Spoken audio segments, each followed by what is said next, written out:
Let us all choke on the vomit of Ali mania. A coldly calculated ploy, if there ever was one, to get freedom-loving Americans everywhere to actually look forward to living in a police state.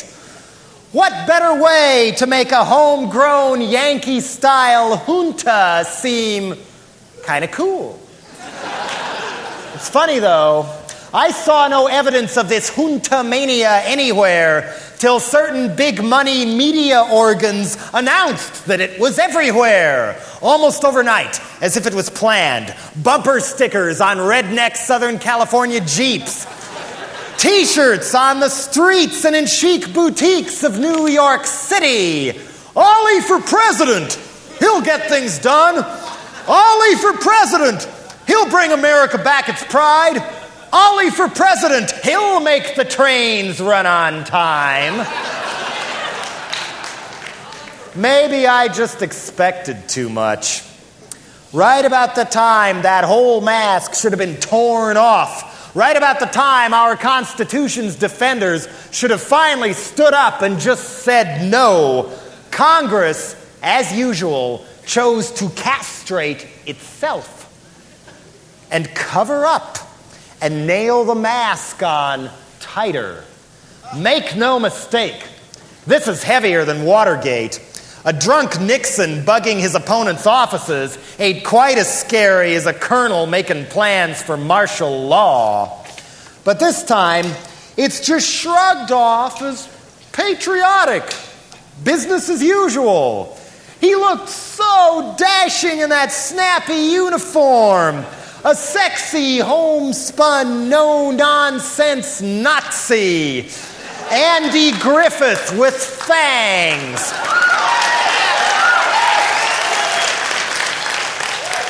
Groomed for maximum appeal to soap opera viewers during soap opera hours.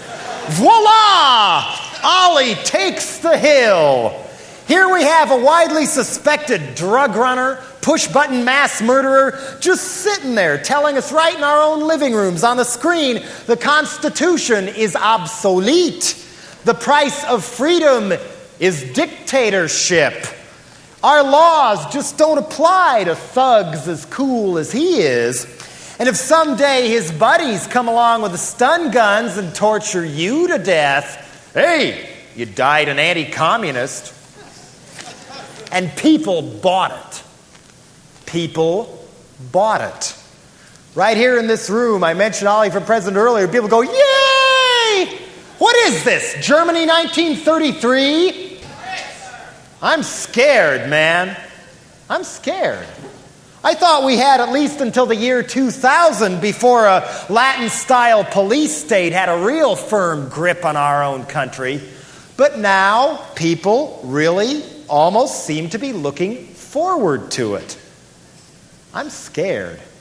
I seriously wonder if people like me have only got about 5 more years. 5 more years to say what's on our mind. 5 more years to even dare to have a mind. 5 more years till the gun is up against our heads.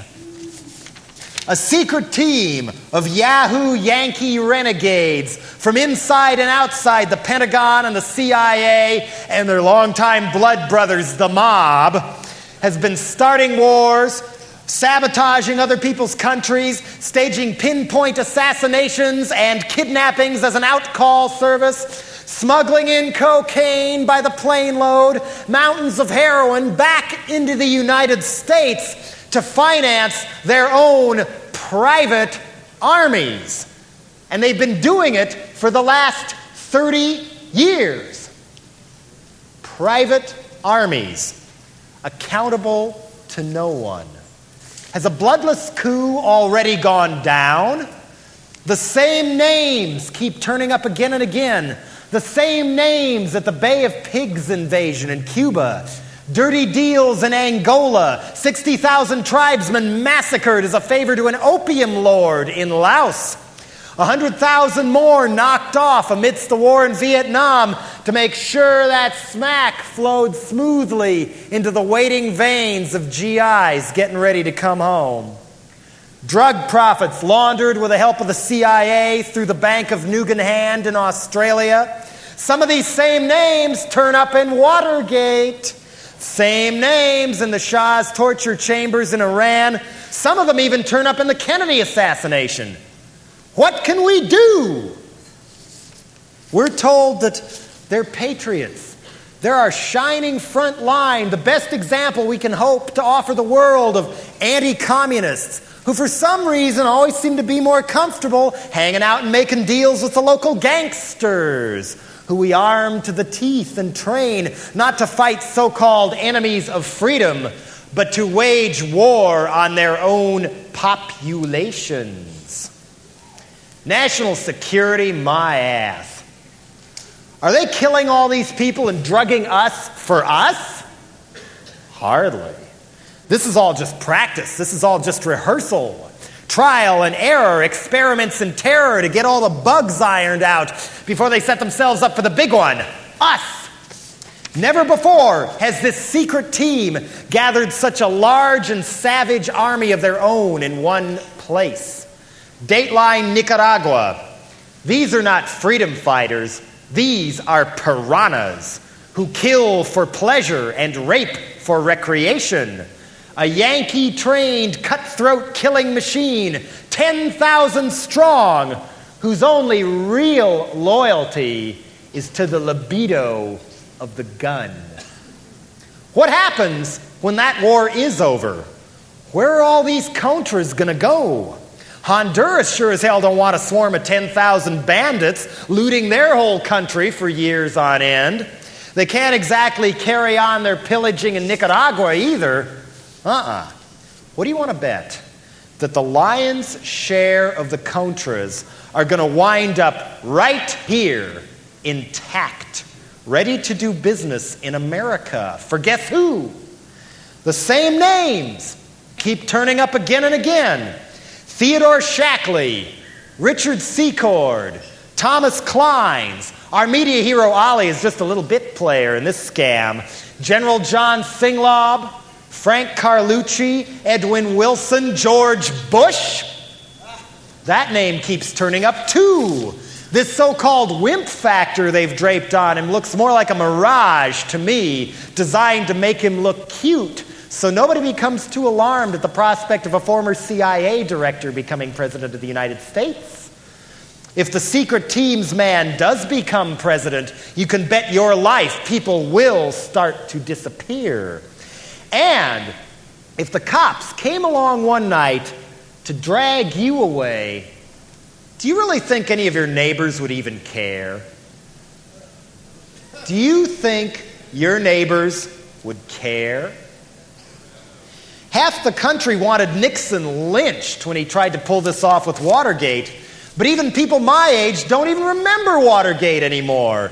We were 16 at the time. It was everywhere. It was all anybody talked about, but now it's erased. Nowadays, even Congress and most of the press just cover up. Nowadays, it really is just business as usual. Out in the open, business as usual.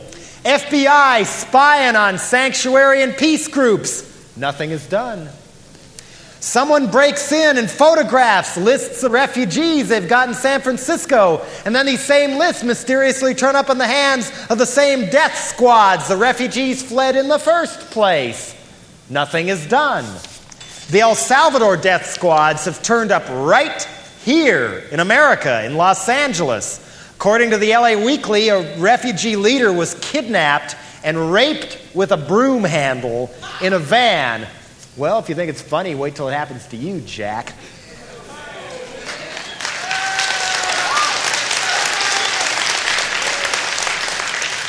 Kidnapped and raped with a broom handle in a van, just driving along the freeway. She was blindfolded, and she heard voices say, "You tell your friends, we're here now." Nothing is done. And who's going to do anything about it? You? Me? American law says these kind of complaints must be taken to the FBI. How convenient. How new age. Love, American Death Squad style. A full-on yet unseen dictatorship where the guns with eyes follow you just like in Chile or Guatemala or Sun Myung Moon, South Korea. Love, American Death Squad style. Sounds okay. What's in it for me? I'm tired of all the crime stories I read about in the papers. Every neighborhood should have their own Bernhard Goetz. Love, American Death Squad style. There's writing on the wall, this is where we're going, folks. Right before Nixon's Attorney General went to jail, he said, if you think America is right-wing now, just you wait. What will Ed Meese say right before he goes to jail? Love, American Death Squad style? We interrupt this program with another special bulletin. A secret team owned and operated our scariest criminals all along. Has the bloodless coup already gone down? What can we do besides shut up and buy? I'm scared.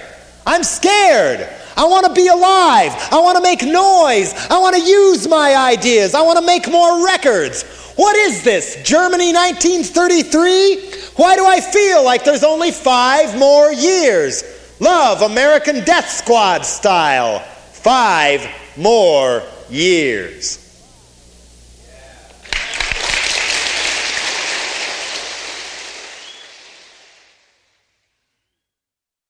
Is rock music rotting our kids' minds? Picture a 13-year-old boy sitting in the living room of his family home, doing his math assignment while wearing his Walkman headphones or watching MTV.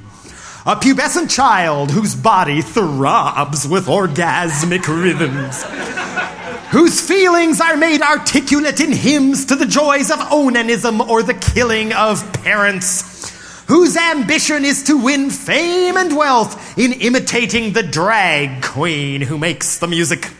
In short, life is made into a non-stop, commercially prepackaged, masturbational fantasy. The family spiritual void has left the field open to rock music. When they turn on the TV, they will see President Reagan warmly grasping the daintily proffered gloved hand of Michael Jackson and praising him enthusiastically. The result is nothing less than parents' loss of control over their children's moral education.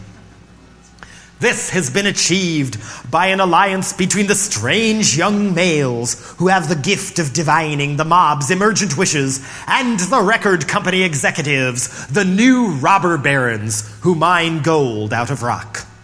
The rock business has all the moral dignity of drug trafficking. But it was so totally new and unexpected that nobody thought to control it, and now it is too late. Rock music provides premature ecstasy. I suspect that the rock addiction, particularly in the absence of strong counter-attractions, has an effect similar to that of drugs. We need not fear the fanatic extremes from rock music, but it does have a barbaric appeal to sexual desire. Not love. Not eros, but sexual desire, undeveloped and untutored. These students will assiduously study economics or the professions, and the Michael Jackson costume will slip off to reveal a Brooks Brothers suit beneath. They will want to get ahead and live comfortably, but as long as they have the Walkman on, they cannot hear what the great tradition has to say. And after its prolonged use, when they take it off, they find they are deaf. Who do you think wrote that? Not Tipper Gore. Not Jim Maker. Not Frank Zappa. Where have you been? This came out of the Washington Post. Its author is a guy by the name of Alan Bloom. And what I believe this is an excerpt from a book of his called, ironically, The Closing of the American Mind. I can think of one mind that was so closed he didn't bother to peer into it before ranting and raving on paper because he was too busy welding it shut all those years. A lot of other people have been closing their American minds too. This book was on the bestseller lists for the better part of a year. I think it hit the top 10 for a while. It probably sold tens, if not hundreds of thousands of copies. And a lot of the people who bought this book and ate up every word of it and took it real seriously, if you asked them, they'd probably describe themselves as liberals. And yet they fell for this. Other people fell for it too. You know who the New Republic is? The New Republic magazine, that supposed stalwart of liberalism that's always keeping the liberal flame and never gives up the ship. My dad subscribed to it since he was 18. Well, the New Republic called Alan Bloom's book the Book of the Year. A couple weeks after that, they ran a ringing editorial endorsement of Tipper Gore and her witch hunt group, the PMRC. Anybody here not know who the PMRC is?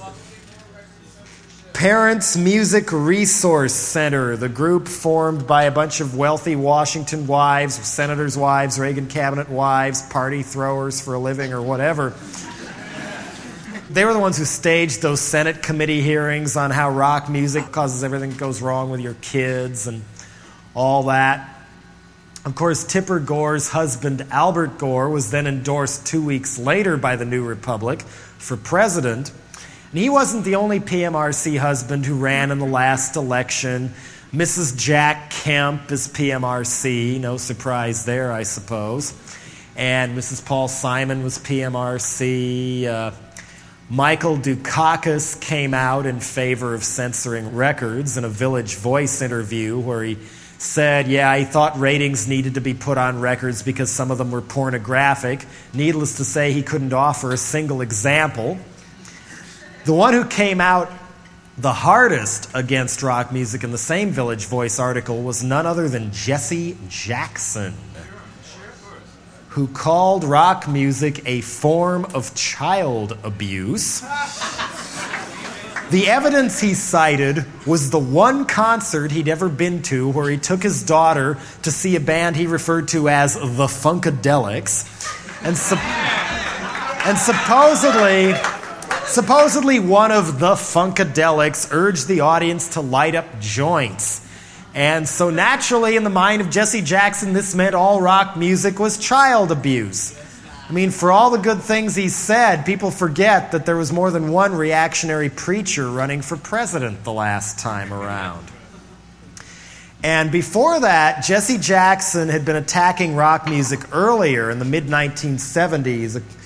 According to Danny Fields, the guy who used to manage the Doors and the Ramones and others, Jackson fired off these tirades in letters to Billboard magazine claiming that rock music caused premarital sex, teenage pregnancy, what else? Drug abuse, gang violence, decline in people's grades, no doubt. All the usual things that rock music is supposed to cause. We've heard this before, haven't we? Remember the McCarthy era?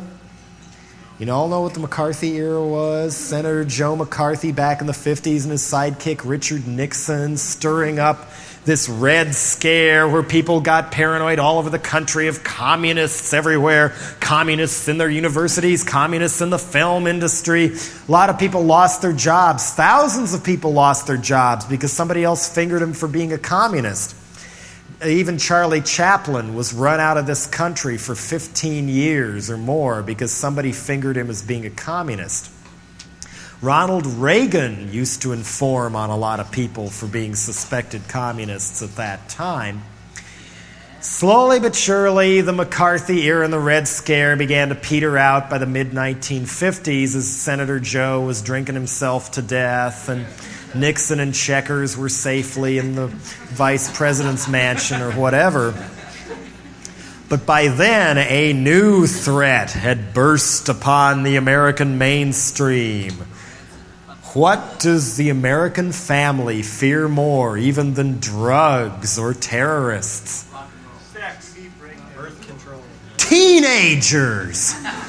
Their own teenagers. Especially when they were under the supposed spell of rock and roll music. Before that, it was easy. There was rock and roll before 1954, 1955, but it was easy to keep it away from all those nice white teenagers by calling it race music, since it was mainly black people who played it, and so they could only get their songs on black radio stations, only get their songs charted in the black music charts. It was totally and deliberately segregated. To a degree it is now, too. I mean, Billboard magazine and those magazines still have black music charts, and when somebody gets real high up in those charts and maybe white people finally hear about them, well, oh, isn't that amazing? They crossed over.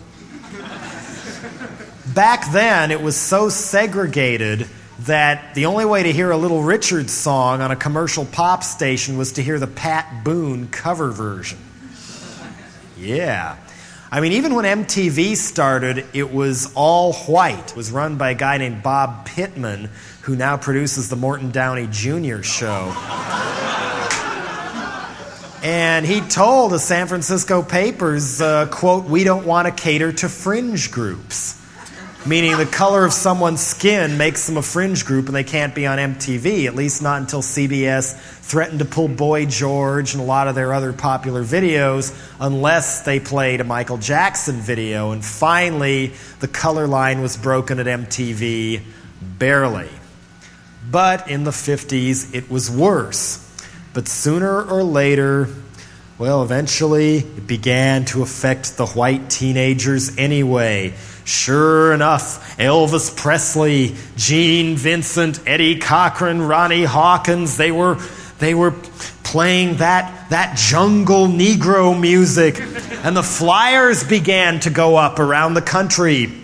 Warn your children, don't buy Negro records, because it is the jungle rhythms of the Negro that stir up the libido of the young and cause them to engage in premarital sex, drunk driving, gang violence, all those things that Mamie Van Doren did in the movies or whatever. Rock music was the cause. And just like the McCarthy era before it, the paranoia spread like wildfire, spread like a disease, where eventually so-called parents, groups, concerned citizens with, of course, wealth and media connections and whatnot, put so much pressure on the record companies that they finally caved in and felt they had to let off some steam and gave the public the payola scandal, where suddenly it was a huge scandal that DJs were taking money to play certain records from record companies and promotion men. I mean, what else is new? When have they not taken money to play records? But all of a sudden, this was big news, big scandal, and they had to have a fall guy. So guess who they made the fall guy in the payola scandal? Alan Freed, rock and roll pioneer DJ Alan Freed, whose crime against humanity was playing records by black artists on a white radio station, daring to play Chuck Berry on a station that white kids listen to, playing Bo Diddley, playing Little Richard, or Fats Domino, or something like that. His reward was being put on trial, his career was ruined, and soon afterwards he died a broken man. And I wonder how many of those concerned parents who put the pressure on the record companies to lynch Alan Freed or whatever because rock and roll was corrupting their kids bothered to check the source of the information. Guess who got the ball rolling and the rumors rolling that rock and roll was causing all these problems with the kids? The Ku Klux Klan. They got it started, but it worked. And so for a while, at the turn of the decade there, about all you could get on the radio was Drek like Bobby Rydell or the Four Seasons or something. But that jungle rhythm of the Negro began coming back again. This time, Uncle Sam was ready. The FBI commissioned a special 6-month study into the possible harmful effects of the song Louie Louie. 1,100 pages later, J. Edgar Hoover's finest finally concluded that they weren't sure whether there were any harmful effects to Louie Louie or not because they couldn't understand the words. And the problem grew from there. After a while, kids' friends began arriving home in body bags from Vietnam, and they took to the streets. And some bright people up at the top figured that the way to get people to quit trying to drive out LBJ or Nixon or bring people home from Vietnam was to deprive them of their music. And so certain Bob Dylan songs were banned by certain radio stations. The Pusher by Steppenwolf was banned almost nationwide on the radio for being too pro-drug. I mean, for anybody who's ever heard The Pusher, it's one of the most powerful anti-drug songs I've ever heard, right up there with Hand of Doom by Black Sabbath, another favorite target of the religious right and whatnot. It was written by a country western singer. Spiro Agnew even got into the act when he claimed that Peter, Paul, and Mary were trying to get kids to take acid through the song Puff the Magic Dragon. His speechwriter at the time was Patrick Buchanan, if that name rings a bell. But then by the mid-'70s, the far right took a tumble and their plans were all too temporarily derailed with the Watergate scandal and whatnot, so they laid low for a while during the Ford and Carter years. But while you didn't hear about them much in the news, they were very busy building alliances, retooling their strategy, more importantly, finally making peace with the religious right, learning how to use computerized mailing lists to send these scare cards all over the country to the so-called silent majority. You know, people believe what they read in the National Enquirer or something if they got a postcard in the mail from persons unknown saying, "Your senator is a baby killer." Billboards went up in targeted states, courtesy of the National Conservative Political Action Committee. And lo and behold, the 1980 elections were a sweep. Pounce! Pow! Suddenly a cowboy actor was president of the United States. There wasn't just one Jesse Helms in the Senate.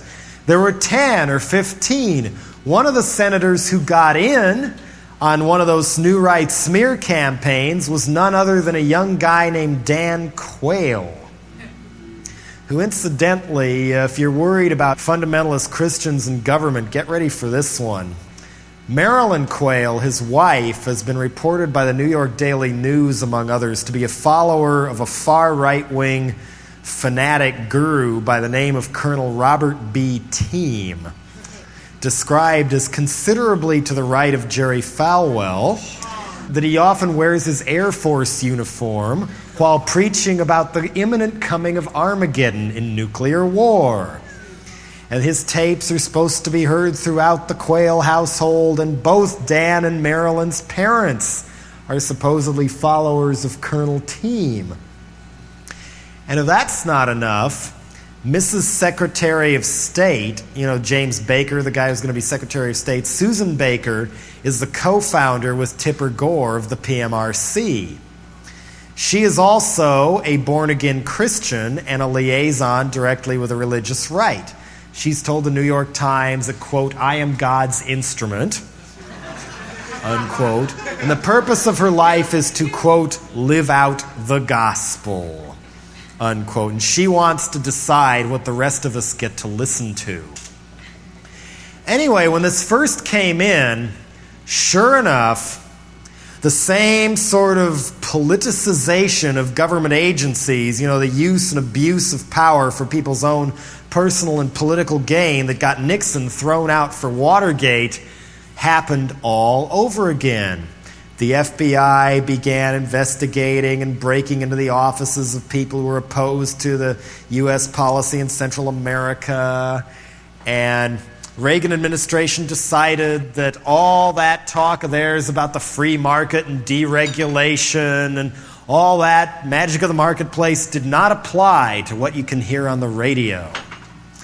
And they decided that all of a sudden you couldn't hear the 7 words George Carlin can't say on television. First, you could only do it at certain wee hours of the morning. Now you can't do it at all.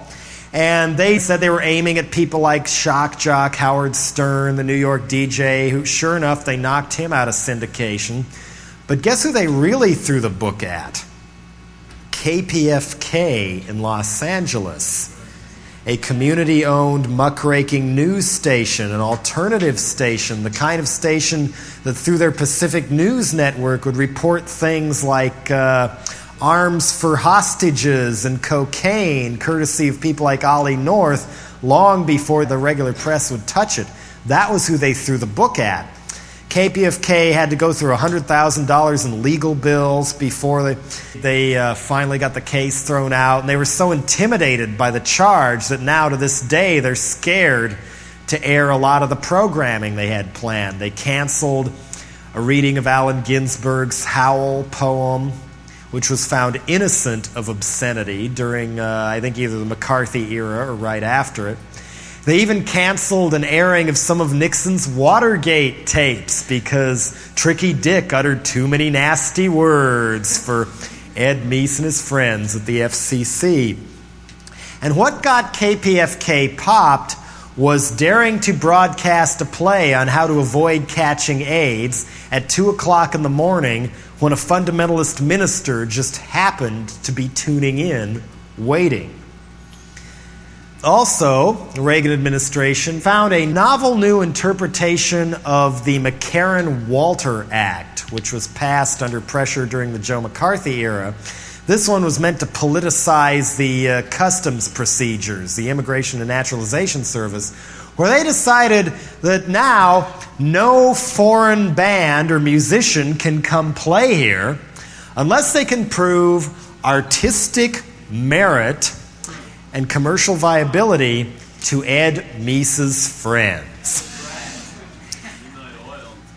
This is why you've hardly seen any foreign hardcore shows here anymore. Didn't just stop with the underground bands either. They locked out a lot of heavy metal bands like Venom, and they even decided people like the Pet Shop Boys were too harsh for American ears. They repeatedly denied visas to New Model Army and Big Audio Dynamite, and they even have extended it further to journalists and foreign dignitaries who have anything nasty to say about the Reagan administration. They won't let Hortensia Allende into this country anymore. She's the widow of Salvador Allende, the democratically elected president of Chile who was assassinated under orders of Nixon and Kissinger, partly so the ITT could get their copper mines back and they wouldn't be nationalized. Well, she can't come tell us this information because they won't let her in. They won't let in Nobel Prize-winning author Gabriel Garcia Marquez because he says nasty things about U.S. policy in Central America. So what they're trying to do with radio, with this McCarran-Walter Act and a lot of other ways, is start by saying that they're protecting the public from wicked rock bands or girly magazines or whatever. But if you follow the chain of dominoes that falls down, what they're really trying to do is shut off our access to information itself. And if they can't do it by law, they know there's other ways to do it. One of the favorite targets of the religious right, of course, is the school system. A while back, California got in the new biology textbooks. For I think they were junior high biology textbooks. They start looking in them. What do we pay all this money for? Where's Charles Darwin? Charlie, where are you? Calling Charles Darwin. Oh, there's a biblical theory of evolution, but where's Darwin? Where's evolution?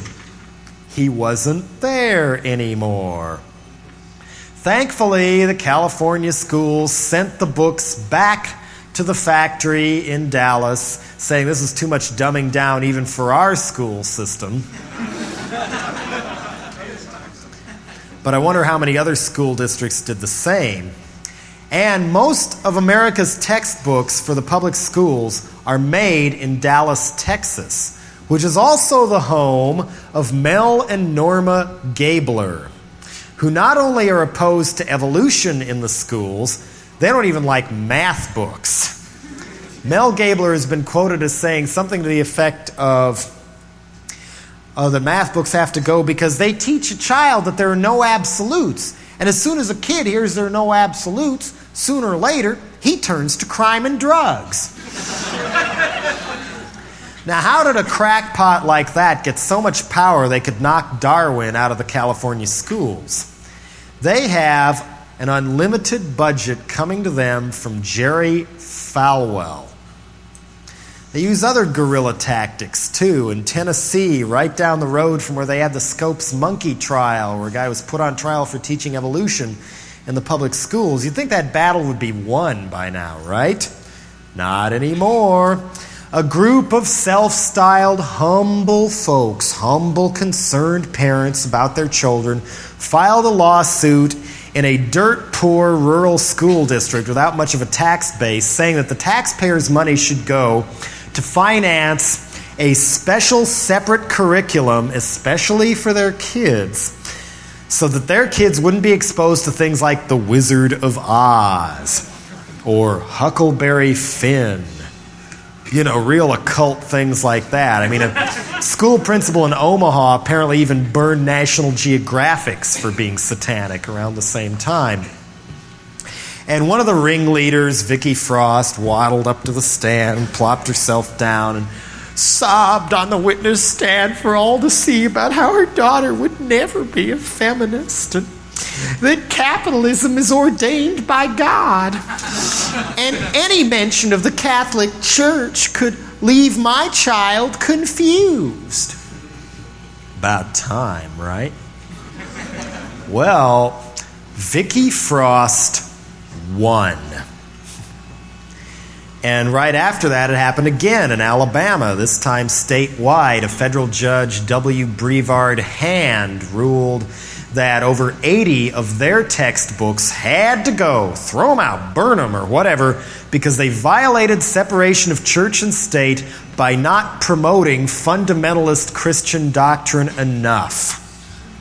He called this a non-religion religion named secular humanism, which is also a term Jerry Falwell uses a lot, and people like Phyllis Schlafly, you know who she is, runs a group called the Eagle Forum, who also wants to pretty much shut down our public schools as an educational institution. The Eagle Forum says they want to get rid of driver education and get rid of any mention that America is part of a greater world community of people, because that's unpatriotic.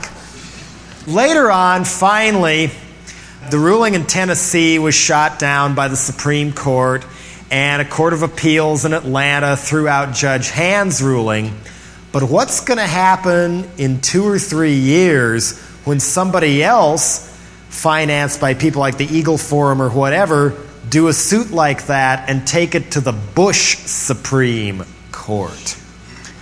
I mean, think of the Bush Supreme Court. There's only 3 thinking progressive justices left on that court, and they're about ready to croak. They're over 80 years old. I mean, we've seen some pretty scary signs already. You know, Anthony Kennedy was supposed to be this big moderate, and now he's looking more and more like a Robert Bork in disguise or something. Only about 2 or 3 weeks ago, the Supreme Court ruled that if the cops arrest you for a crime and seize a bunch of evidence during their search that could clear you of that crime, and then they go and, shall we say, lose it or destroy it, that's fine. No problem, according to the Reagan Supreme Court. Just imagine what happens when Bush can twist around the Supreme Court. And let's not forget their other favorite blackmail tactic, economic harassment, shooting people full of holes where it counts in the pocketbook. If the Constitution says you can't do it anyway. And remember the Mies Pornography Commission? Remember when all of a sudden It was starting to creep up in the papers that our Attorney General was so incompetent he couldn't even take a bribe right. And so Mies decided to seize the headlines, take them back, saying, hey, remember me? I'm top cop. I'm tough on crime. All drugs and the ozone being eaten away, toxic waste, corrupt people in the administration. Oh, no problem. The real problem is pornography. And I'm going to have a commission study the problem. So he, of course, stacks the commission with a majority of people that came directly from the religious right, including a guy named Henry Hudson, whose most memorable quote was, I live to put people in jail. Another one even wondered aloud during the hearings. He knew so much about the subject they were supposed to be experts on. Wondered, quote, is it lawful to have sex with a corpse if you are married to it? And so sure enough, they concluded after much thoughtful study like that last question that sure enough pornography was causing all the wicked things that corrupt our children and turn people into perverts and make them disagree with the Reagan administration and things like that. But the gosh darn Constitution keeps getting in the way. But instead, why not blackmail them economically? We'll show you how it's done. The Mies Commission even provided an example. They were encouraging people to form local citizens vigilante groups. They send an under-the-table threat letter on federal stationery to 7-Eleven and some of the other convenience store chains saying, you are going to be on our blacklist in the final report unless you take these blacklisted magazines out of your stores. If that sounds like McCarthy to you at all. We want you to get rid of the hard stuff like Playboy, Penthouse, Forum. 7-Eleven was frightened. They did it. No questions asked, especially not of their customers. Only 1 month after that, the Walmart chain, which is the third largest variety store chain in America next to Kmart and Sears. You see them mainly in the Midwest and the South. Anyway, Walmart purged their shelves of all these other magazines that a blackmailer had deemed pornographic, like Rolling Stone, Cream, Spin, even Tiger Beat. Walmart is owned by the richest man in America, Sam Walton of Little Rock, Arkansas. Who would have so much power they could tell the richest man in America what to do? Not Mies. Guess who threatened Walmart? Jimmy Swaggart. Scandal or not, this is how much power these people are getting. The lawsuit against the books in Tennessee was not just some humble townfolk. It was coordinated out of Washington, D.C. by a group called Concerned Women for America, running by Beverly LaHaye. Watch out for Beverly LaHaye and her husband, Reverend Tim LaHaye, who's another real powerful fundamentalist Christian type guy who's a pal of Sun Myung Moon. And guess who financed the lawsuit in Alabama? Pat Robertson, who also has said that the Constitution doesn't apply to non-Christians. PMRC also got into the act, first using the same tactic, the blackmail tactic, as the Mies Porno Commission. It's all outlined in Tipper Gore's book that she has out now. So the story goes, Tipper was inspired to help start the PMRC after one of her daughters brought home a Prince album that mentioned the word masturbation. And she heard it and thought, oh no, we can't have that in this house. No masturbation in this mansion. No. What did her husband think he was doing by telling us with a straight face he should be president of the United States? After that, Tipper got together with some of her other wealthy friends. I mean, a lot of these people are ex-debutantes, fossilized ex-debutantes who are used to having their way. And they drafted a letter and they sent it off to the major record companies, CBS, Warner Brothers, RCA, MCA, etc. We want our way. We demand that you purge your rosters of these bands on our blacklist, these song lyrics on our blacklist, these albums on our blacklist. Does that sound like Joe McCarthy to anybody yet? They were demanding that rating system be put on records, PG, RX, and V for violent, O for occult. And they also had another request that's real McCarthy-esque, if you ask me. They wanted the record companies to, quote, reassess the contracts, unquote, of people who do things on stage that the PMRC doesn't happen to like. For once, those record companies did something sensible. They threw the letter in the garbage. But lo and behold, Tipper and her friends brought the power of the bedroom and whatever down upon them only 2 months later when live televised hearings were held in Washington, maximum exposure, the networks carried it and everything, on why rock music was corrupting your children. It was the Senate Labor and Commerce Committee holding the hearings, not the Arts and Entertainment Committee, Labor and Commerce Committee. Why?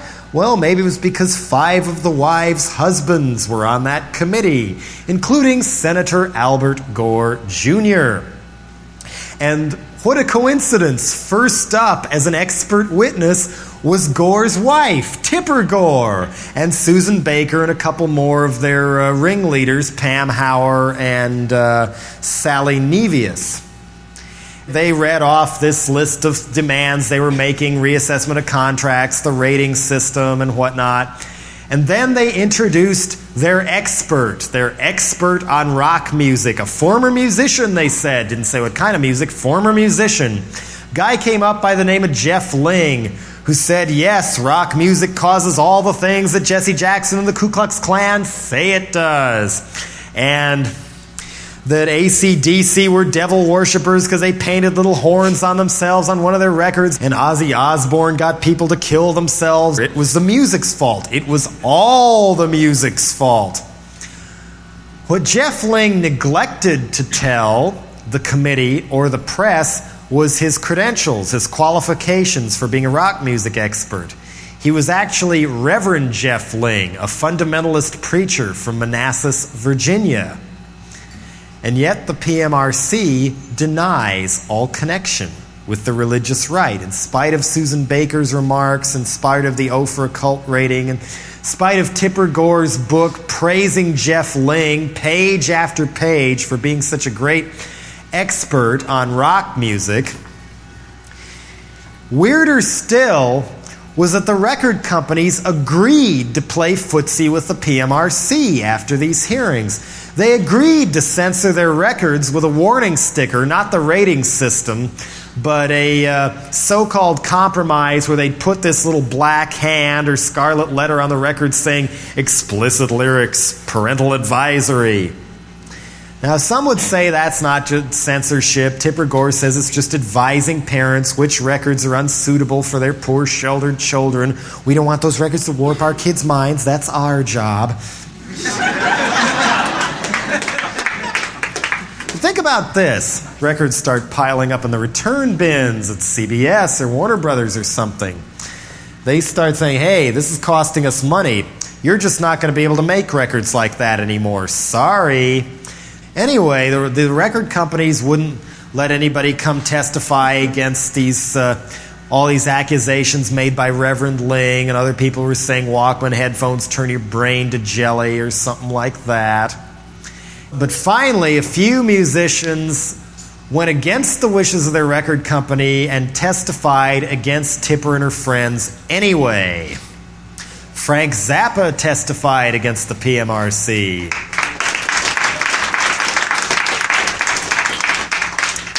Dee Snider of Twisted Sister testified against the PMRC.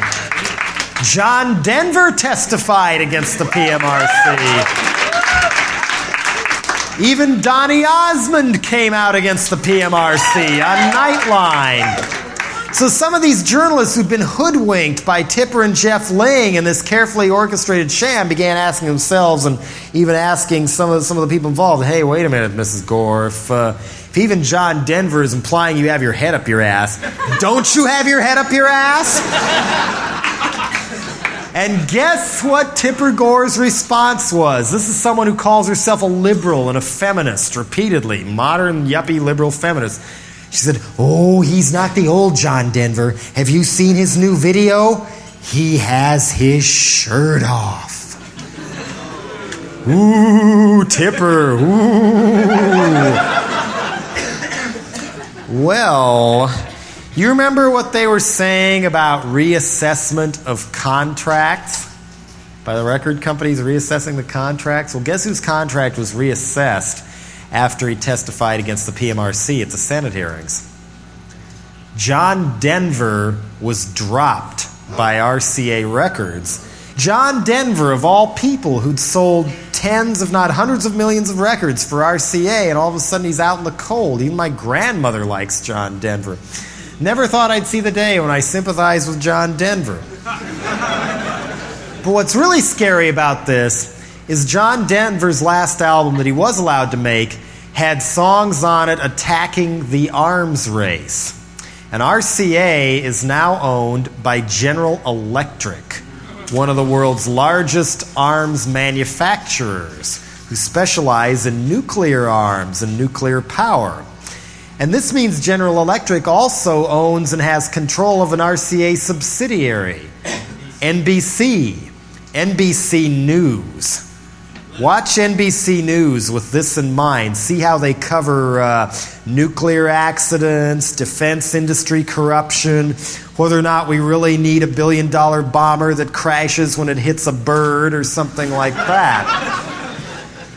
They did run a documentary recently on NBC about how great the French nuclear power industry was and how safe and successful it was. Guess who helped build it? CBS News, same thing. CBS was gobbled up by Lowe's Incorporated, which also owns one of America's largest tobacco companies. So my guess is you're not going to see any documentaries on the hazards of smoking or chew anytime soon on CBS. And Lawrence Tisch, the head of Lowe's, installed himself as chairman of the board at CBS, and one of his first acts was to lay off almost 4 dozen members of the staff at news headquarters in New York. Why? Well, the news department isn't making enough money. The news department must make a profit. It must pull its own weight. The news must make a profit. News for profit. Journalism for profit. How do you make money telling it like it is? You don't tell it like it is. You tell it the way people like the USA Today tell us the news. I mean, as far as I'm concerned, the USA Today is America's version of Pravda or something. You know, they never tell people too much about anything lest they actually start thinking instead of shopping. You know, there's happy news for happy people with happy problems. I mean, you can bet the next time there's war in the Middle East, you look in the USA Today machine, they're either going to have a sports headline at the top or hot new tips for the 3-day weekend. Or how much does Liz Taylor weigh this week? Or something really important like that. Or my favorite USA Today that I kept at home to prove my point was when they ran the headline, "Survey proves most Americans love their jobs." And we're going to see more and more and more of this as time goes on. There was another survey taken that showed that even the nightly news programs now contain 25% less actual news than they did just 6 years ago. There's also a book out called The Media Monopoly.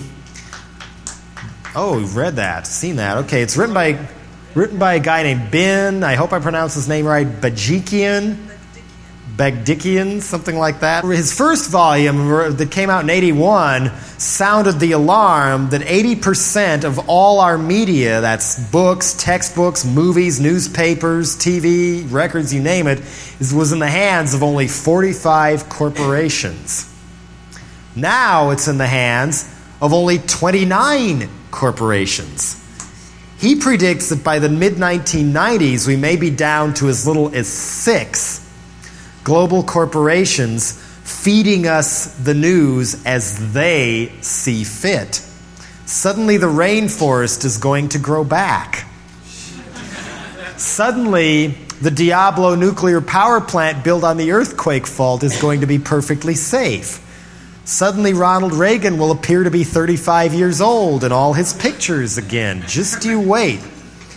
I mean, this is the kind of thing you're going to see as there's more and more concentration of our media in the hands of the corporate overlords who really run the governments of the Western world.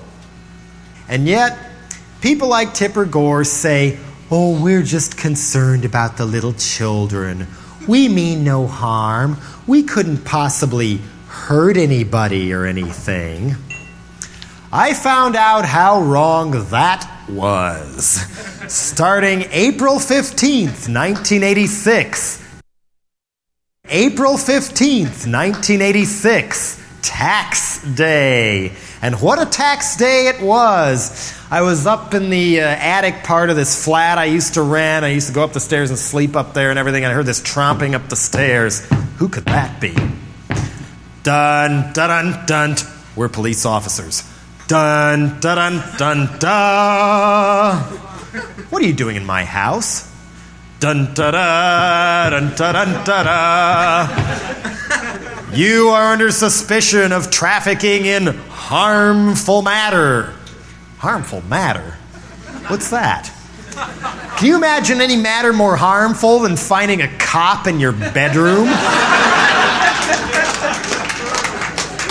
And then going on down the stairs into the main part of the place and finding it's not just one cop, not just 2 cops, not just 3 cops, not just 4, not just 5. 9 cops were busy tearing my whole flat to pieces. I felt like it was a DEA drug raid or something, or like I'd walked into one of them William Casey-inspired made-for-TV movies about how the KGB comes in and ransacks Sakharov's apartment and throws his stuff all over the place and runs off with his private mail. Well, there were 2 cops going through my address and phone book page by page, comparing names. I mean, if any of you ever sent me anything and I put you in my book, smile, you're on candid camera now.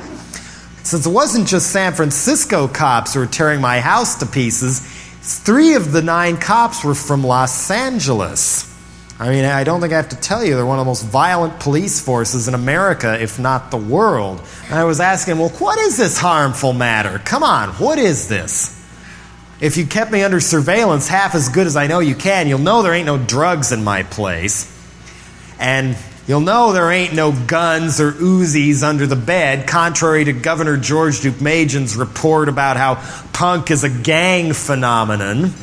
Anyway, so I find out that what it takes 9 cops to tear my whole house apart to find the booty, the harmful matter, is a record album. Frankenchrist by my old band Dead Kennedys.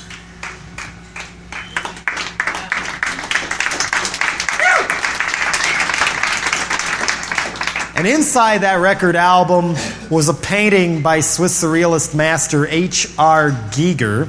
Anybody here not know who Giger is? The guy who won the Oscar for designing the set to Alien and designed the monsters. And he's better known in Europe than he is here. He's primarily a gallery artist, but he's designed album covers for Emerson, Lake and Palmer, the Brain Salad Surgery cover, Cuckoo by Deborah Harry. He's done one for Magma, done one for Celtic Frost. I mean, he's a recognized master, but they really wanted his ass. I mean, one of the LA guys was going, "Where's the guy who did this painting? Where is he? Where is he?" He's in Switzerland. I mean, I was scared for my life. I go into the kitchen wondering what's going on, and there's the other LA Vice guy pawing through these promotional copies of some of the records he'd released on alternative tentacles. Finds one by the Butthole Surfers. Are you involved with them, too? This was interesting. This was scary. I mean, a 45-year-old LA Vice Squad narc who knew who the Butthole Surfers were. I mean, I don't think it would be because he had hip kids or something. I'm sure Back in Control could take care of that.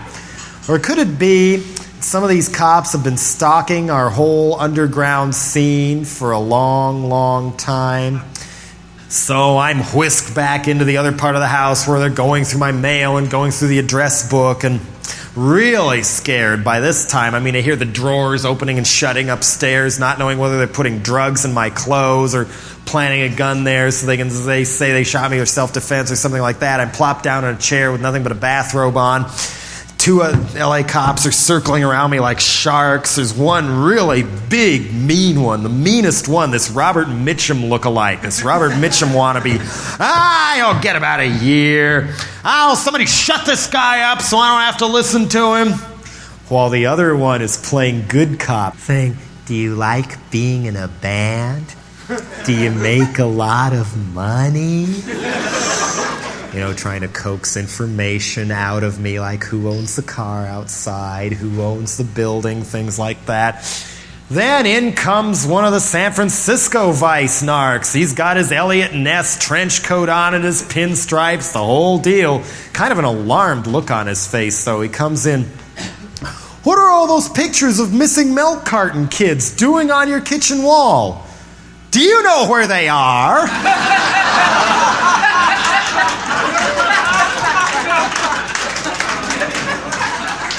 I felt like saying, yeah, I'm John Wayne Gacy, and they're all buried downstairs. So finally, after 2.5 hours of this nonstop terror, and believe me, having that many cops just swarming around you, just waiting for any excuse to pound you or blow your way, it's a subtle form of rape, and boy, do they know it. After about 2.5 hours, they finally, between the 9 of them, they had what they wanted.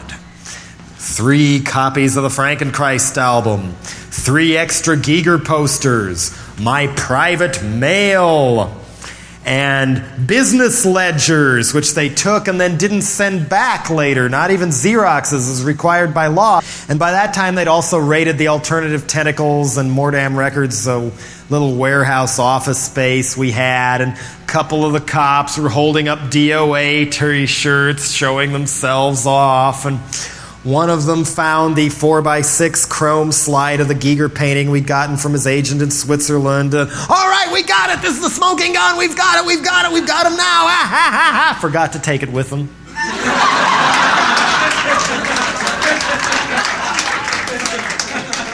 But nevertheless, 2 months later, June 2nd, 1986, the day before Election Day, I found out that me and 4 other people were all charged by the Los Angeles City Attorney's Office with 1 count each of distributing harmful matter to minors. I was charged. Ruth Schwartz from Maximum Rock and Roll and Mordam Records was charged. A guy who used to work at Alternative Tentacles and had quit by that time, but he was charged anyway. They charged a guy from Green World Distribution who wholesales to stores. They even charged a 67-year-old man whose crime against humanity was owning the record pressing plant that stamped out the vinyl and collated the discs. They even charged him. We were looking at a maximum year in jail, $2,000 fine because of what we said with a record album. This is America? We knew we had to fight. We knew we had to fight when Tipper Gore could barely contain her glee the next day on how, this is exactly what we wanted. I'm not a censor, as she said so many times, but these people should be thrown in the can because they violated truth in packaging laws by not putting a Tipper sticker on their record and putting a sticker making fun of Tipper stickers as a warning sticker instead. The prosecuting attorney, deputy city attorney from LA, went on TV that night saying, we feel this is a cost-effective way of sending a message that we are going to prosecute. Cost effective. Sending a message. What kind of message was he sending there? Cost effective. He deliberately picked an independent who would have to pay out of their own pocket to defend themselves and probably get squashed like a roach to make an example out of, instead of a high budget PMRC target like, one of the top of their hit list like Prince or Ozzy or something like that. They picked us. Plus sending a message to stores all over the country saying, hey, if you want to avoid trouble with the cops, blackball dead Kennedys, McCarthy style. Don't let anybody have any access to their records. That was the message being sent. We knew we had to fight. We didn't have the resources to do it. So we founded the No More Censorship Defense Fund to help raise the money for the necessary legal costs.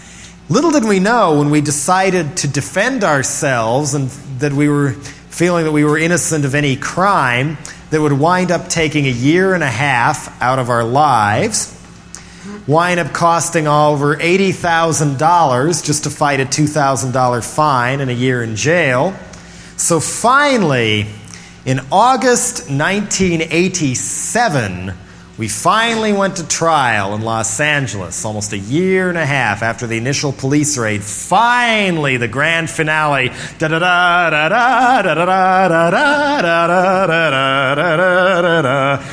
Right kitty corner across the street from that courthouse where they have all the low-angle camera shots of on Perry Mason singling. Yes, the trial, where Perry just tears the prosecutor to shreds and all the witnesses reveal themselves to be backbiting snakes towards each other, and inevitably 20 minutes later one breaks down and confesses to the whole crime. Real trials don't work like that. Real trials take forever. The first week and a half alone was spent arguing over instructions to the jury. We had to sit in court watching people argue over a record album for 3 whole weeks. 3 weeks in Los Angeles is cruel and unusual enough punishment for anybody, if you ask me. So now let's meet the cast of characters. For the prosecution, New Right warrior Michael Guarino, who had said at one point that the First Amendment was a loophole. He's an open admirer of Ed Meese. One reporter told me he told her that this was different from the prosecution of William Burroughs over Naked Lunch because Burroughs was a respected author crying out against a repressive society. But now that society is no longer repressive, the Frankenchrist album is obscene. Another writer told me towards the end of the trial, this was the real shock, that Guarino's favorite recording artist was Patti Smith. And that if she had put the same Giger painting in with one of her records, it would not be obscene because Patti Smith was a gifted poet, but dead Kennedys had no talent. He wasn't some farty old Jesse Helms type of guy either. This is the scariest part about these people, is they're so young. They're going to be with us as long as we live. We'll have the power to put us away in nursing homes later. Guarino was like late 30s, early 40s, I would say, with blow-dried beetle hair and polyester suits and kind of these ghost shades like you might find on the walls of the Phoenix airport or something. Salmon pink ties, loafers. Weirdest thing about him was his sideburns. The way they kept changing color. First hearing, one judge, they're brown with a few flecks of gray. Next hearing, another judge, suddenly they've turned white.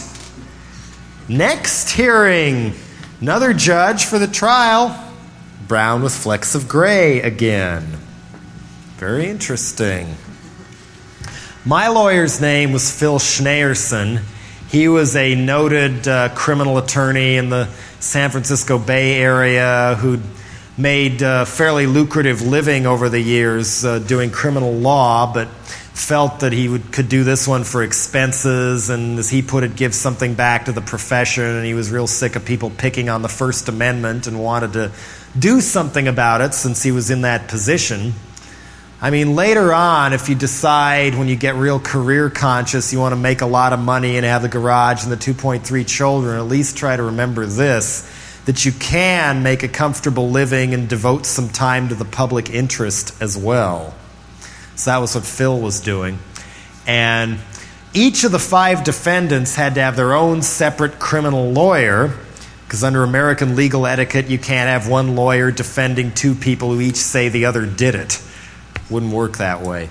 Plus, we had a 6th lawyer from the American Civil Liberties Union who was playing watchdog, watching for constitutional issues to be raised on an appeal later if we got convicted.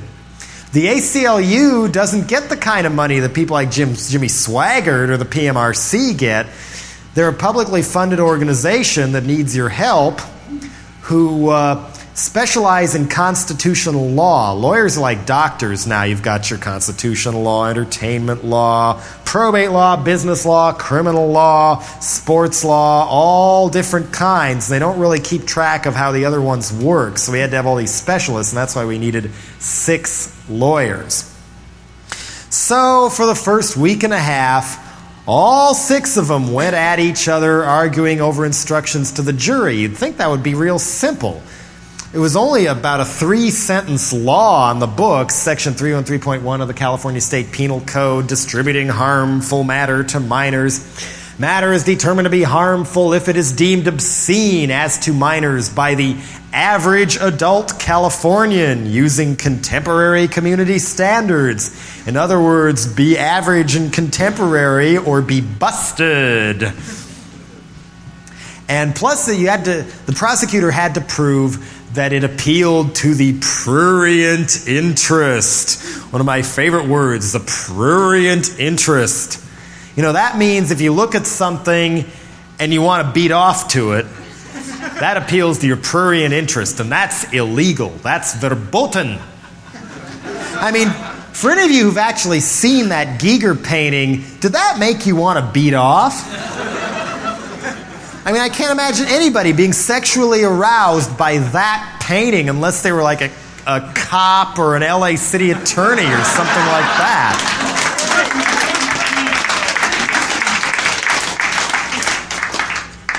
That Giger painting will sure get you if you look at it. I mean, it's not a pretty picture. That's what I like in art sometimes. Something inspires you to think, even if it's not something you necessarily like to look at or hear, something like that. I mean, to me, that's not an exploitation picture. It's an anti-exploitation picture because it's so gross. To me, there it was. Consumer culture on parade. A society, America, bent on screwing each other in more ways than one. That, to me, was also what the Frankenchrist album was saying in the words. So after about a week and a half of arguing over the jury instructions, the poor jury wound up receiving about 60 pages of instructions on what an average adult Californian was and what contemporary community standards were and what the prurient interest meant. But it was worth it to argue over every and or and but and get real nitpicky in all the language and all those pages, because as a result, we got them tightened up enough that they had to drop charges against the 67-year-old man who ran the record pressing plant. Although by that time, for whatever reasons, his health had deteriorated to the point where he was physically unable to attend the trial. A day later, charges were also dropped against Steve Boudreau of Green World Distribution, the wholesaler who sold the record to the store. A lot of good that's going to do him now that Green World has gone bankrupt. So then it was time to argue over admissibility of evidence. And finally, the entertainment had begun. Does anybody have a pen I can borrow? Anybody have a pen? No, don't throw 20 at me. One will do.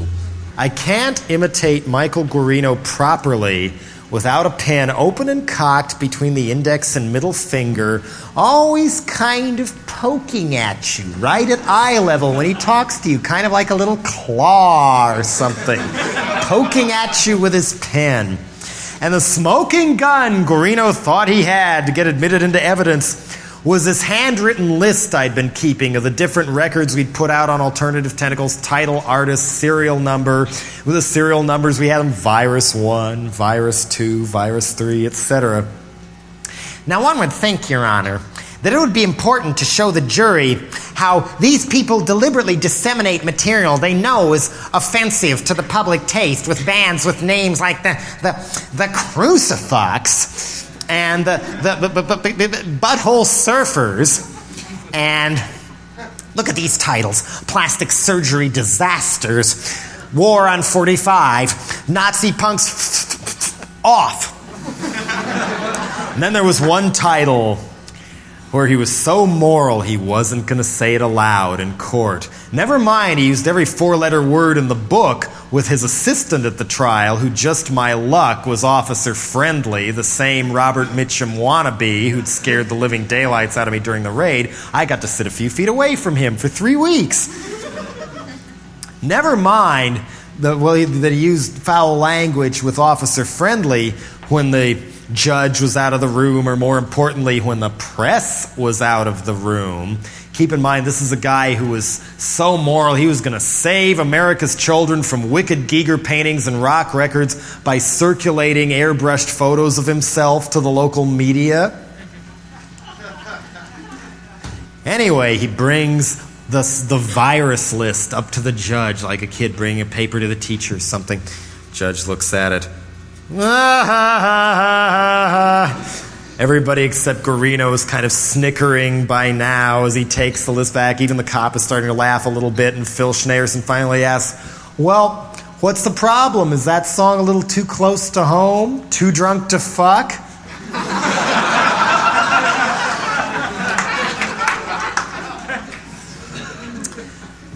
Well, finally, we got enough evidence thrown out. The charges were dropped against Ruth Schwartz of Maximum Rock and Roll and Mordam Records, the sub-distributor who sold the record to Greenworld. But the judge had proven alarmingly tight-wadded toward letting us use any kind of evidence in court that could show this was a politically motivated trial and that there were outside forces at work here. We couldn't use any of the statements Tipper Gore had made about us, or any of the TV preachers had said about us being devil worshippers, or we couldn't use the fact that the LA City Attorney's press release that came out the day before Election Day described the Giger poster and its objections almost word for word the same way Susan Baker of the PMRC had described it to Variety magazine a couple months earlier. And we couldn't even use the pattern of LAPD harassment against dead Kennedys when we tried to play live in the Los Angeles area. I mean, was anybody at the Wilmington show? I mean, a show in Wilmington, which theoretically would be outside the Los Angeles police's jurisdiction, there they were anyway, with helicopters, tear gas, beating the living daylights out of a lot of the people who went to the show, who had to run out all one exit where they had to run a gauntlet of cops all swinging nightsticks at their heads. We thought our drummer's shoulder was broken after the gig, but it was just a carefully planted socket bruise. Cops in riot gear were seen running up and down the streets, smashing in windshields to cars and the windows to small businesses.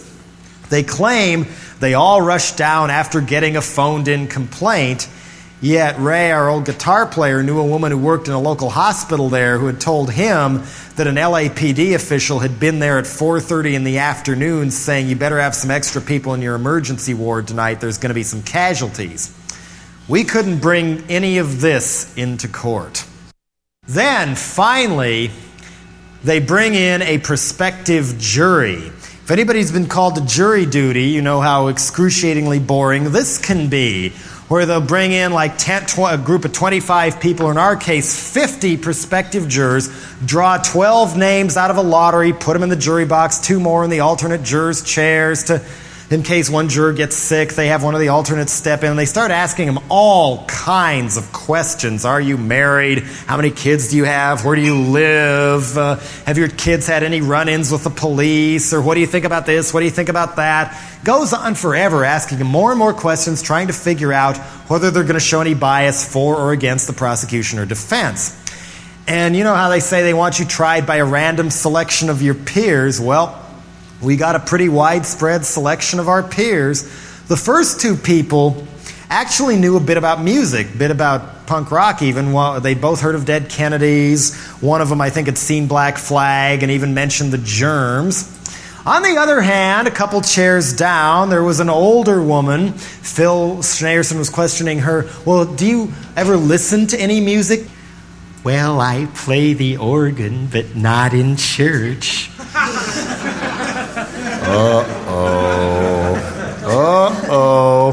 Didn't get any better. Down in juror number 7's chair, in a gray suit, was an egg. With another egg on top for a head and a disproportionately little mouth with this mustache wrapped around it for an overall effect like a parrotfish. And sort of cocked his head to one side and, I have an art background. I know a bit about art. I ran a playhouse in Detroit, directed plays, I've acted. Things are looking up now that I've moved to Los Angeles. I've been in a 7-Eleven commercial. But I turn the radio off whenever that song I Want Your Sex by George Michael comes on. I don't want my daughter to hear that. And I'm going, oh no. An articulate guy with an art background who's conservative as hell. Oh boy. Then it was our turn to question the jurors, and I was going, okay, go after that one. Go after the church lady. Go after that 75-year-old man who still works for Lockheed. He must be crazy. Go after them. Go after them. So instead, what do? They go after the punk rock people. Grilling them with all these questions, and all these things start getting let out of the bag that I wasn't sure I wanted the rest of the prospective jurors to hear. Like, juror number 2, what does punk mean to you? Anarchy? Gee, thanks. Phil was unfazed. What does anarchy mean to you? Well, it means concerned young people who want to do something about our apathetic society. Okay, now I understand. Now I know where they're grilling the punk rock people. The judge never would have let us get that out of a witness on a witness stand. It wasn't admissible as evidence. But you could sure as hell ask a prospective juror things like, have you ever heard of the PMRC? What do you think of the Meese Commission report? Has your church ever held any discussions or seminars on censorship? We even had one gift from above plopped into the second alternate juror's chair. He didn't even make it past the judge's questions, but boy was he helpful. Judge asked him, well, is there any reason you can't serve as an impartial member of this jury? Yeah, all cops are liars.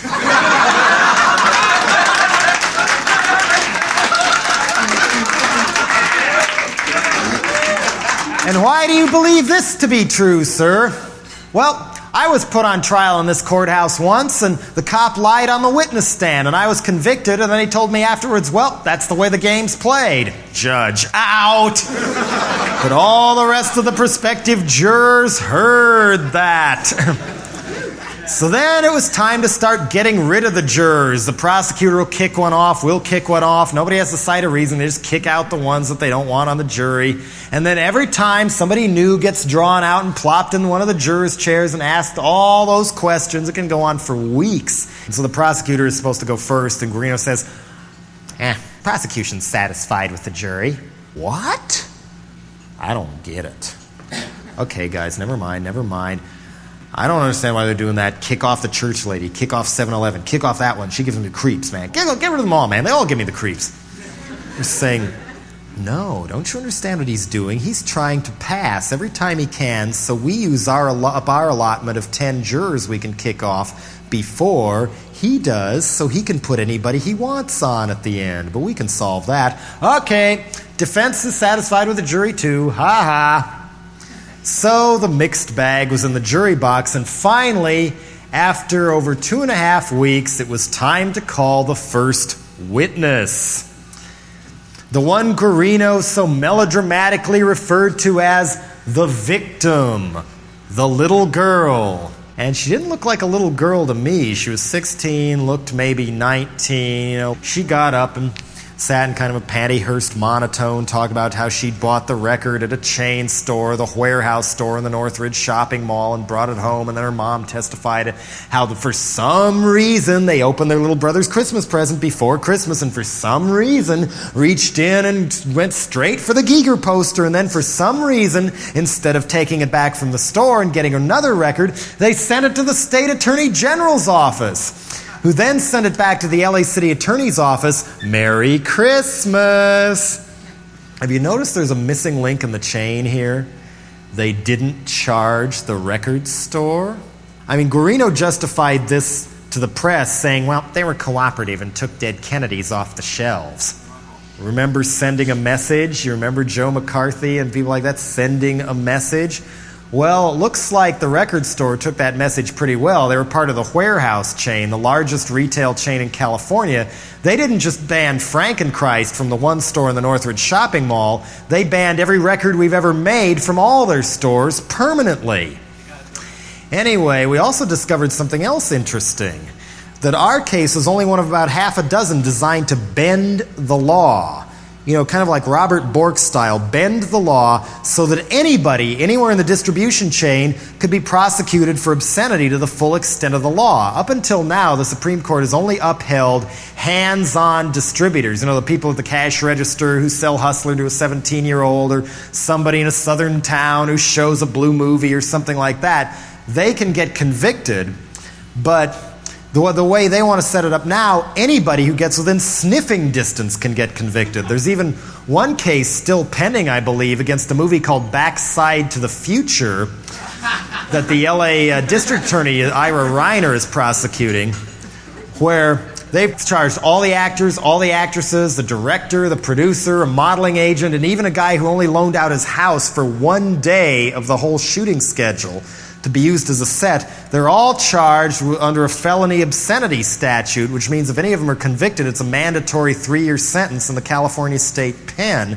And if any of them get convicted, how easy is it going to be to assemble a crew to make a movie that might be controversial years later? If somebody runs out and gets coffee for the director, might get busted and put away for 3 years. How can I go into a recording studio and make another music album if they're all afraid to work with me because they might get busted? This is what the Democrats and the LA City Attorney and District Attorney's offices have in mind for the rest of us. And just my luck, next up on the witness stand was guess who? Dun-da-da, dun-da-dun-da-da. Yep, Officer Friendly, the Robert Mitchum wannabe, my favorite policeman. How many police officers were present during the raid on Biafra's home and the Alternative Tentacles warehouse space? Just me and my partner. Yeah. And if you ask me, that seemed to me about the closest thing to an accurate statement he made all afternoon. He tried to paint this picture whereby I'd welcomed them into the house even though they busted the window by the front door and let themselves in. And how I was saying, oh, ha, ha, ha, oh yeah, it must be that Giger poster you're here for. Oh, I knew how obscene that was. It's so wicked and corrupts little kids. Big joke, right? Ha, ha, ha, ha, ha. Yeah, right. I mean, that broke my heart. That didn't just make me mad, that broke my heart. I mean, as you might guess, I have kind of a cynical view of the way our world is run. But to see an officer of the law, an officer of the public trust, sit there and lie on a witness stand for 2.5 hours, that broke my heart. Next day, it was time to present our defense. Now, how do you defend something like that? That album, that picture. I mean, we could have called up the Dead Kennedys fans saying, oh yeah, they're really cool, man. They're radical. Man, they saved my life. I was going to go shoot myself in the head after listening to Ozzy Osbourne, but they showed me the way, man. Let them off. They're cool. Let them off. I don't think that would have worked. Not for the 7-Eleven guy. Not for the church lady. I don't think it would have worked either to bring me up on the witness stand to sit there going, I am not a crook. Frankly, I'm innocent. That wouldn't have worked either. So, we went the expert witness route, starting with Joan Weinstein, an art historian from the University of Pittsburgh who was on loan to UCLA. She told the jury a little bit about surrealist art and Picasso, Dali, Giger, why they painted the way they did, the origins, why their paintings could be interpreted different ways by different people, example being the Giger painting in question. And to prove her point, this was kind of funny in a way, watching a college professor sitting there intellectualizing on the connections between the Giger painting and pointing to a big blow-up of the Frankenchrist lyric sheet that was sitting by the jury box, pointing with a pointer to MTV Get Off the Air, Soup is Good Food, while the jurors were sitting there with their own Frankenchrist lyric sheets, studiously following the bouncing ball. They had something else in their possession by that time, too, because we'd gotten word earlier that Guarino had been mouthing off to the press about how he was going to withhold the actual Giger poster from the jury until the very last possible minute, since he knew we wouldn't want him to see it, and then build up the suspense Hitchcock style so you know you're going to get scared, and then open up and flash the Giger poster. Oh, we're scared! Oh, it's so obscene! Oh, it's so evil! Oh, Tipper Gore was right! Throw him in jail! Boil him in Tupperware! Oh! So Phil started out the day, well, now, jury, you're probably wondering what all this fuss is about, right? Jury, exasperated. Right. Here, have a poster. You can each have a poster. And here's a lyric sheet so you can understand why that would be in an album to begin with. You can take it home. You can keep it afterwards. You can even have the record and the cover at the end of the trial if you would like it. And so then on cross-examination of Joan Weinstein, Guarino just went wild. He stormed up armed to the teeth with all these collector books of Giger's art that some people would pay hundreds of dollars to obtain. Open them up. All right, isn't this painting sick? Isn't this painting obscene? Isn't this painting sick? Don't you think Giger is obsessed with sex with the dead? Isn't this painting sexually explicit? Isn't this sick? Isn't this sick? Don't you think this is sick? Don't you think this is sick? I mean, I just thought, woo, this guy is obsessed. Poking holes in a beautiful Giger book with that pen of his. Well, you know, in a way, that's kind of cool. Here was a guy who was one of the worst examples I've ever seen of what happens when someone with no sense of humor is allowed to have too much power. And he had to eat, sleep, and dream H.R. Giger's paintings and Dead Kennedy's songs for a whole year and a half.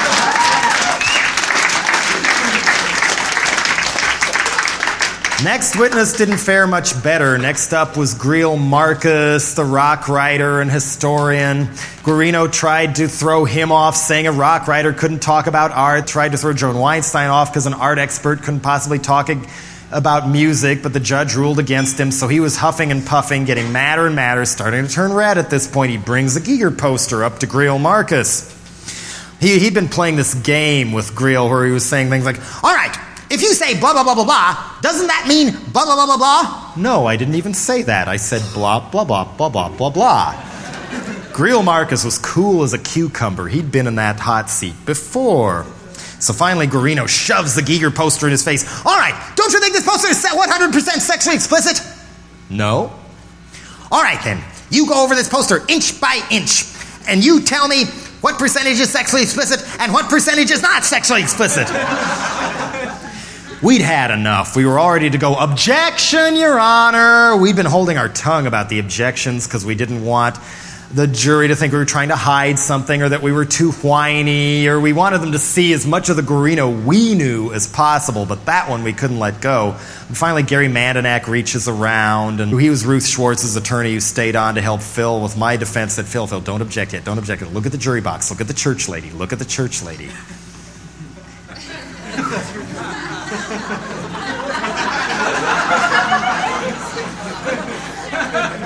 Up and down, inch by inch, examining the Giger poster. I had to not laugh. Through this whole trial, I had to sit there as a generic defendant in a suit and a tie and a little preppy hairdo, trying to look as innocent as possible, not show any emotion which might give me away to the jury. They were perpendicular to me, so I couldn't really watch them very much without leering at them and coming off like Theodore Bundy or something, which Didn't want that to happen. I didn't want them to see the sweat start forming in my suit jacket itself when they first got their Giger posters. They opened them up and I'm going, oh no, here goes. And they were looking at it, oh, this is pretty surreal. Oh, we have it upside down. Next witness was Dennis Erickson, the publisher of BAM magazine. Guarino tore his head off too, brings up the Giger poster again. All right, if this is not 10 erect penises going into 10 rotting vaginal cavities, then what is it? I don't know. To me, it just looks like a bunch of big balls of mud. And on that note, testimony ended for the day. Next day, we were supposed to have more expert witnesses, but we figured the jury had tired of expert witnesses by now, plus we had a little surprise. Guarino was ready to rip apart more expert witnesses and hopefully get a chance at me. He had a bigger fanzine collection with interviews of me in it than probably I've ever seen anywhere. So Phil stands up, defense rests. What? Jello's not going to testify? What? He had 10 minutes to prepare his closing argument. So instead, a temper tantrum was in order again. This time he stormed around the room. Giger is a Richard Ramirez of art. You know, the Night Stalker murderer. And these people should be seen in the same light. Don't be fooled by the fact that Mr. Jello Biafra appears to be nicely dressed or smiling banana over here. And don't be fooled by the fact that their lawyers appear to be friendlier than I am. Finally, he couldn't restrain himself. He had to do it anyway. He whips out the Giger poster and flails it around the courtroom for all to see, thus exposing its contents to at least 15 minors in the courtroom gallery. Jury went off to deliberate for the rest of that day after we gave them a quick reminder about what the U.S. Constitution was intended for in the first place, and then next day they came back to deliberate some more. There is something even more boring and long-winded than being called to jury duty or how long his talk has become, and that is waiting for the jury to come back with a verdict. You can't leave. I tried to do that, and the bailiff stopped me. Just my luck, his name was Kennedy. There's nothing going on in court. The judge may be in her chambers or something, so we just had to wait and wait and wait. But I wanted a long wait and a way. Phil had told me that after about 2.5 hours, if a jury comes back that quick, it's usually curtains for the defense. But after 4 hours or so, maybe somebody in there is fighting for some principles. 4 hours, 6 hours, 8 hours later, no jury. Finally, a note comes back from the jury room. What is it? The jury would like a record player.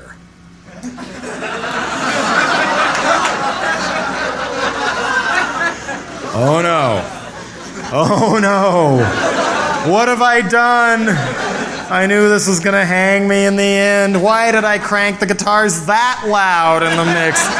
Why didn't I listen to all those jive asses in the satin baseball jackets from the big record companies who said, oh sure, we'll sign you up, Dead Kennedys. We'll give you all the artistic control you want if you'll just change your name. Why didn't I listen to reason? Sure enough, an hour and a half later, out they came, and they didn't look too happy. You could almost see the smoke coming out of their ears. And the judge asked them, well, have you made any progress? It's been over a day now. They could only agree on about one thing, that they were hopelessly deadlocked 7-5 in favor of acquittal.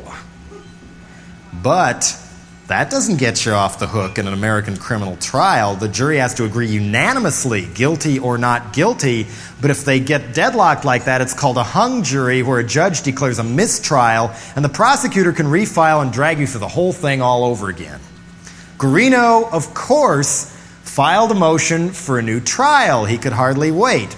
But thankfully, Judge Susan Isakoff said, well, we've seen enough experimenting with the law in this courtroom for this trial. Charges dropped, case dismissed.